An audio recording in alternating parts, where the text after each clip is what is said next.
Hey, what's up YouTube? Dom the Smartphone Guy coming back at you with another video, and today we're going to take a look at the FitBit Versa. So this was just released on April 17th. You can pick it up on just about any retailer online in the stores, and it's available for $200.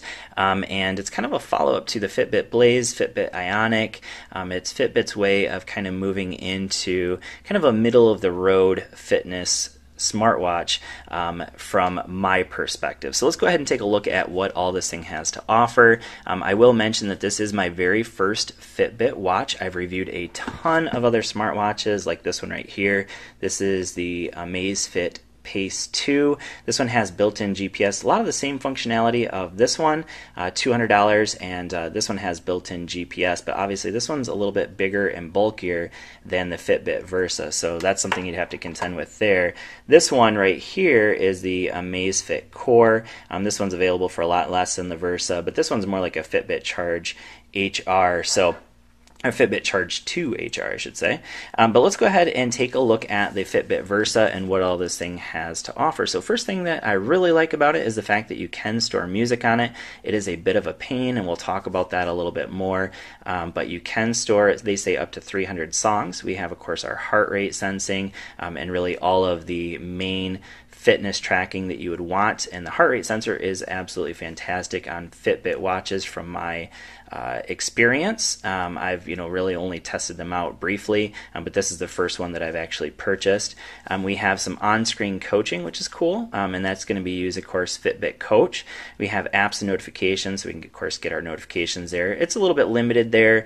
Of course, this is going to be some smartwatch functionality on the watch, and then we have water resistance up to 50 meters, so you can track your swimming goals if you want to do laps and things like that. You can track those, and of course, you can just go underwater anytime you want with this watch, take a shower with it, no problem at all.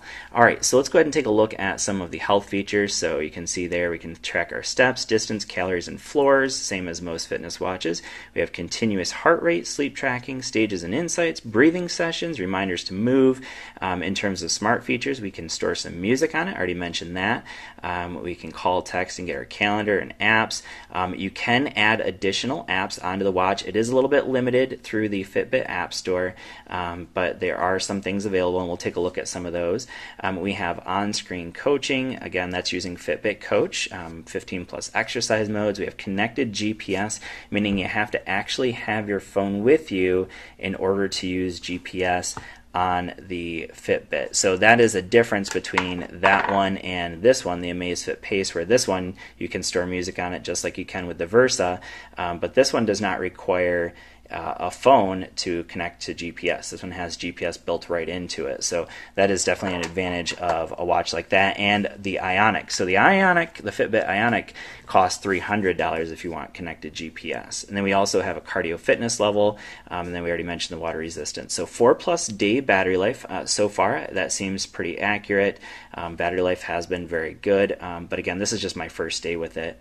We have a lot of clock faces available. It is very lightweight, and you can interchange the band that's on here. So let's go ahead and take a look at the watch now. So we have an aluminum casing here, 3 buttons, 1 on the left and 2 on the right. We'll talk about those functionalities in a little bit. We have our little Fitbit logo down there. Now I picked the silicone the silicone band because I'm going to be using it while running and working out and things like that. So I don't want it to get super messy because obviously if you pick up one of the fabric ones or a leather one, they're not great for working out with, in my personal opinion. So that's why I chose not to get one of those. That is the SE version. I will say that the SE version does have NFC, whereas the version I have, just the regular Fitbit Versa, does not have NFC built in, so you can't use it for mobile payments. So let's go ahead and navigate through the watch now. I should mention also that these bands are removable. You can see those little quick release there. That is an option. And then here is our charging stand. So it just sits in there, squeeze at the bottom, and put it in, and charges via USB on the other end. So pretty cool.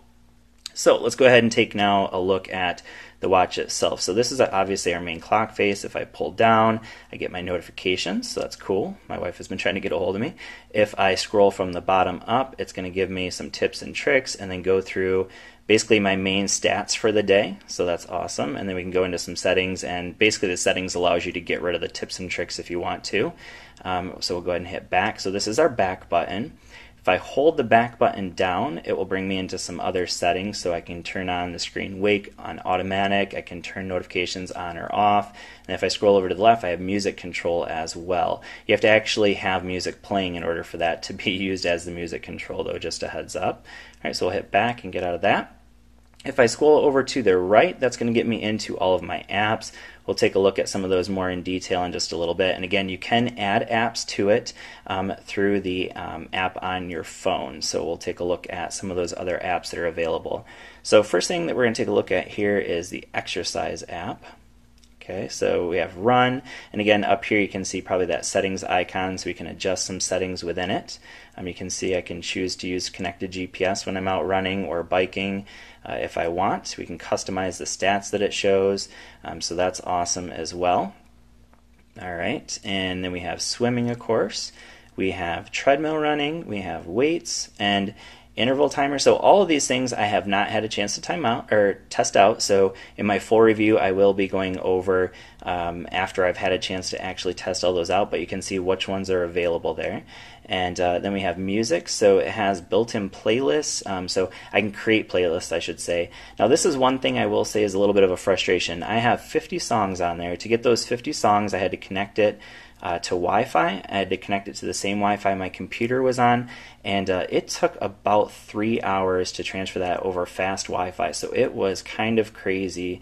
But yeah, once you have them on there, it's easy. They're there, and then I can just kind of scroll through and play whatever music I want, and you can connect, of course, a pair of Bluetooth headphones in order to listen to that music, which is fantastic. The connection from the watch to your Bluetooth headphones is great. I have no complaints about that at all. I was able to walk basically across my gym away from my headphones, away from the watch. I actually left the watch, walked away from it to see how far it would go, and I could literally walk across my entire gym. So that's really awesome. Alright, so we'll get out of that. We have alarms. I do like that you can actually set the alarms up on the watch itself. So that alarm that I woke up to this morning, I set directly on the watch, so that is great. We have, of course, Fitbit Coach. Now, it is limited. If you want to get access to more Fitbit Coach exercises or workouts, you're going to have to pay $8 a month. So just a heads up there, but it is available. We have relaxation. That's basically just going to guide you through some breathing sessions. We have weather. We have timer, and this is both stopwatch and timer. So you can see up here at the top, we have the option to switch between timer and stop or countdown. We'll go out of that. And then we can jump into our settings. So this is where we're going to change our notifications, our brightness, backlight delay. We can change the vibration there. So on normal, it's plenty. I can definitely feel it. Of course, we want continuous heart rate on, since this is a it's meant to be a fitness tracker, and that's where we're going to connect up with Bluetooth, and then we go out of there, and we have tips. I'm not even going to go into that because that basically just gives you tips on how to use the watch. We have Pandora. Pandora, you actually have to pay for the premium version of Pandora in order to be able to use that one, so I don't, so it's not really useful for me. Strava is more or less an app for the Ionic, because on this watch basically all it's going to show is my previous workouts. That's all it shows on there, so I can't really use that on this watch. We have Starbucks. Basically it's just going to store your Starbucks card on there, and there is another one called Barcode that you can get in the App Store that allows you to store cards other than Starbucks. So that's kind of cool. We have Deezer. Again, you have to be a premium subscriber to Deezer Music in order to use that music functionality. And then Leaderboard is just going to allow us to compare ourselves to some of our friends. So that's it. That's pretty much everything that we have on the watch. Now, again, you can add apps to it. So we'll take a look at the phone app now. So this is the Fitbit app. And you can see it up there. It has our battery life. So this is just our main statistics. So it's going to show us all of our main statistics. And within this, I can go in and adjust my goals here as well. So that's cool if I want to change my sleep goal or my exercises that I'm tracking. I can adjust that. Same thing with when I'm moving. It'll just remind you that you need to get up and move. Of course, our heart rate. We can track how much water we're intaking, so that's a great option. The food that we're intaking, our weight.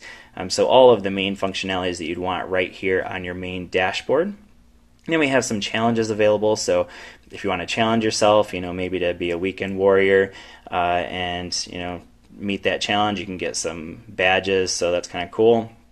We have some guidance. So this is again Fitbit Coach.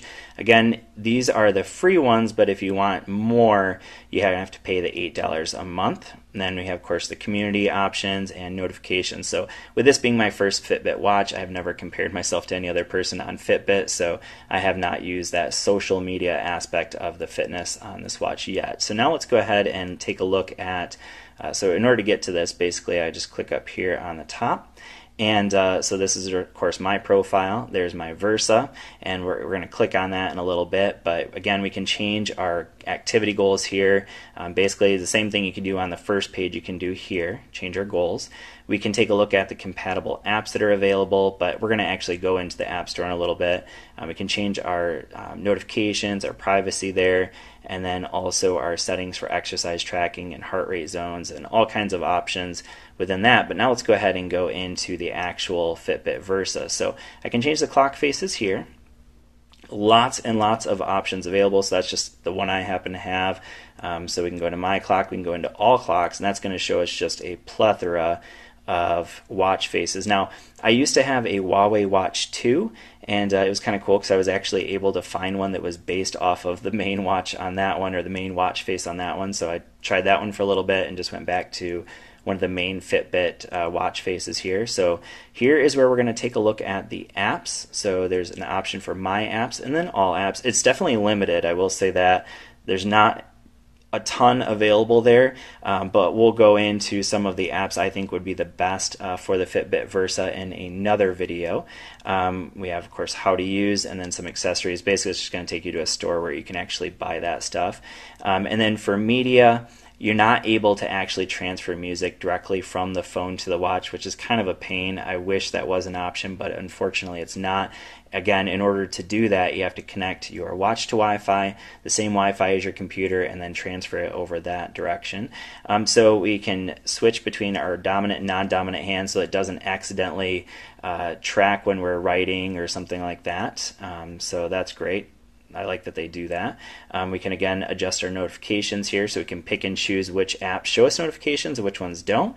We can turn our reminder to move on and off, and really that's about it. So that's the functionality that you get with the Fitbit Versa. So in my full review, we'll talk more about whether those functions work really well. Is the fitness tracking good? My guess is it probably will be, since this is not Fitbit's first foray. But I will say that I get that same functionality here on the Amazfit Pace 2. Basically all the exact same functionality, but with built-in GPS, and it does a great job of tracking. So this one's $200, this one's $200. But obviously you're paying here for the Fitbit name and for, I will say, a better app experience than what you get with the Amazfit Pace. So that is what I'll do some comparisons with, and some other watches as well. So overall, I will say that so far I'm a fan of the Fitbit Versa. I've never had a Fitbit in the past because I've always thought they were a little overpriced for what they do.